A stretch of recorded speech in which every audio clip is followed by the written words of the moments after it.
Assalamu alaikum. Day 12. Welcome to Qul and our daily dua. اللهم اجعل في قلبي نورا وفي لساني نورا وفي سمعي نورا وفي بصري نورا ومن خلفي نورا ومن أمامي نورا ومن فوقي نورا ومن تحتي نورا. اللهم أعطني نورا.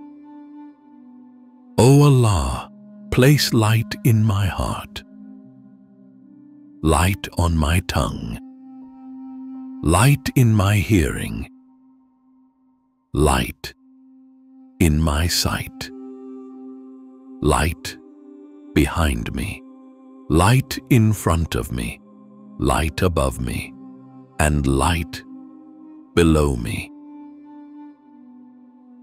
O Allah, grant me light. Ameen. Repeat this dua today, share it with your loved ones, and subscribe to Qul for daily supplications and reminders. Ameen.